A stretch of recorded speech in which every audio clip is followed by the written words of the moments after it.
In today's video, I really want to talk about Fallout 5, mostly because I feel it's a good time to discuss this, and also because it's what you guys voted for on the community poll. I am still kind of under the weather, so if I sound rough in this video, I apologise once again.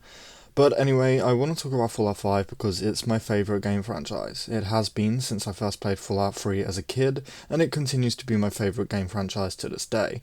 Now that might change when Starfield releases. I think at this point it's pretty obvious that I'm very excited for Starfield, but nonetheless we're here to talk about Fallout, and more specifically Fallout 5. So where is Fallout 5? Well, that's pretty much the question. Now, I want to say right off the bat, I do not like Fallout 76. I don't consider it a quote real Fallout game. Now, before everyone hates me, I want to explain that. I don't consider Fallout 76 a quote real Fallout game because you simply just don't get the same experience with Fallout 76 as you get with Fallout 3, or Fallout 4, or Fallout New Vegas, or even Fallout 1 or Fallout 2. You just don't. There's no real offline single player experience unless you want to pay hundreds, and even then the world just feels empty and aimless.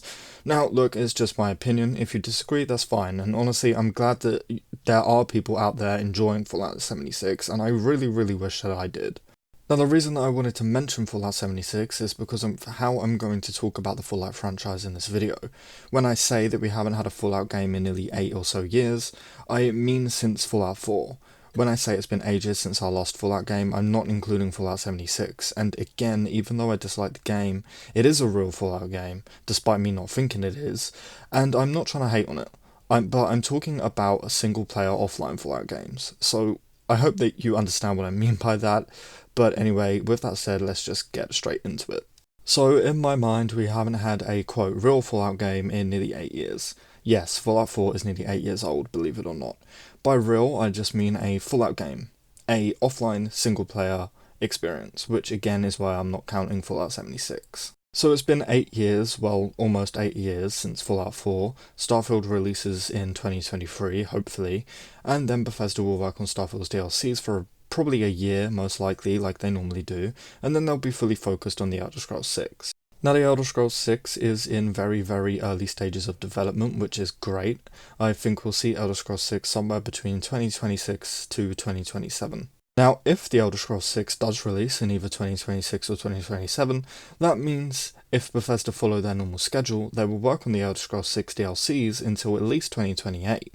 So what I'm trying to say is it's very likely we won't see Fallout 5 until 2031, roughly, at best, and that's really wishful thinking. This means that there will unfortunately be a 16-year age gap between Fallout 4 and Fallout 5. And it really does hurt to say that. I mean, honestly, 16 years? Look, it isn't a secret that this is a very big and major problem with Bethesda. I mean, we've been waiting for the Elder Scrolls 6 for over a decade at this point, and it's looking like we're going to be in the same boat, if not worse, for Fallout 5. Now, like I said, let's not deny that this is a problem. Waiting for a game for 3 years? Okay, fine. 4 years? Okay. 5 years? Okay, I guess. But when it comes to Bethesda, we're literally waiting decades for a new game in a series. Now honestly, this isn't actually that bad for die-hard BGS fans like myself, people who play every game in every series. If we play Fallout and Elder Scrolls, then it's not as bad, because 4 or 5 years later we can play a new BGS game. Like Skyrim released in 2011 and Fallout 4 released just 4 years later in 2015. Now, we have had to wait longer for Starfield, but that's again because of Fallout 76. Had Bethesda not made that game, we'd probably be playing Starfield right now, but I digress. You can always say, hey, Bethesda could allow other companies to create games every so often, like how Obsidian did when they created Fallout New Vegas, but it seems like Bethesda aren't looking to do that. Personally, I think that they should do it. It wouldn't hurt to allow, for example, Obsidian to make a new Fallout game. Bethesda can still make their own stuff after the Elder Scrolls 6 as they plan to, you know? And I mean, I know it must be a little irritating for Bethesda to allow another company to create something that they own, if that makes any kind of sense. Now, I don't know if this is why Bethesda aren't currently allowing any other company to make a new Fallout game, but it's just my guess. But I really don't think it would be an issue for Bethesda to allow another company to make the next Fallout game and just restrict them on certain things. Like say, hey, you know, you can't do this because the lore is this, and you can't use this location because we want to use it for Fallout 5, and just normal stuff like that. I really just don't think it would be any kind of issue. Really, there's just no telling when Fallout 5 will release, so I'm sorry to be the bringer of bad news, but that's just unfortunately the truth. Now, any of my regular viewers will tell you that I've been saying for a while I think Bethesda should remaster Fallout 3 or even Fallout New Vegas. Maybe release them with console mod support just to keep the Fallout fans happy for at least a few more years. Hell, they could even release it in a pack, like a remastered trilogy or Fallout pack, with Fallout 3 remastered, New Vegas remastered, and even a new version of Fallout 4 that's just been polished a little bit. They could even attempt to put Fallout 1 and 2 onto consoles. I mean, I imagine it would be difficult to work with a controller, so I guess it would be a pain to find a way around that. They might have to change the controls a little bit and all of that stuff. Plus, they are old games, so porting them to new consoles may be a little bit tricky, but nonetheless, there's a lot Bethesda could do with the Fallout franchise right now, and they're just doing nothing about it.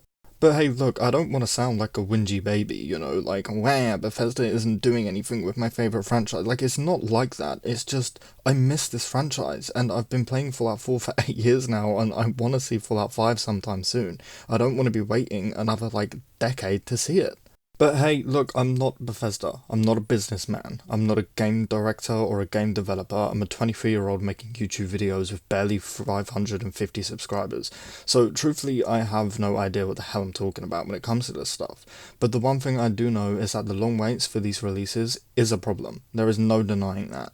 Now, as games update and change throughout the years, we find new technology, maybe it will become easier for Bethesda to develop games. Maybe with Microsoft paying the bills, Bethesda will be able to hire more people, which equals to making games faster. Either way, I hope Bethesda do figure this out soon. I do want to say, I'm not trying to criticise Bethesda, they're literally my favourite game company. They probably hate how long it takes to release their games just as much as we do.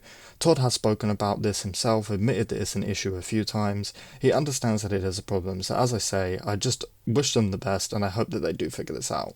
It is also important to note Bethesda games are not Call of Duty or FIFA. You can't just slap a new name on it, reskin it and release it every year. Bethesda have to record thousands upon thousands of lines of dialogue. I mean, Starfield has over 100,000 lines of dialogue. They also need to carefully draw out and create a whole map, which are always pretty big, make sure they aren't screwing anything up on the lore side of things, create hundreds of stories for all the different quests. Honestly, the list just goes on and on. It does take a while to make Bethesda Game Studios games, there's no denying that. It's not like Bethesda are just being lazy with the slow releases, they just take a while to make. Again, I just hope Bethesda manage to work this out soon, and I wish them the best of luck with it. Anyway, that is going to do it for today's video. I just really wanted to talk about this and kind of give my thoughts on it, as it is very clearly a pressing issue. With all of that said, if you did enjoy today's video, please do drop it a like. It really does help out smaller content creators like myself. And if you want to stay up to date on Fallout leaks, news, discussions and content, consider subscribing. Your support is greatly appreciated. And as always, thank you guys for watching, and I really hope to see you in the next one.